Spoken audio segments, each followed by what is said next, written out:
Open your favorite browser. Navigate to www.flashingideas.com. Choose a pendant shape that you like from the drop-down list. Then, choose a letter that you want. You can change the color of the pendant to match the color of your resin or filament for preview. In the preview window, you can rotate the pendant, zoom in and out to see how it looks from different angles. You can also change overall pendant size. When you are happy with your design, simply click on Generate STL button and download generated file. Next, open slicing software. I am using resin printer, so we'll use Cheetahbox.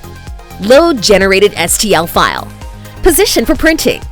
Generate supports. And click Slice button. Save the sliced file to external card.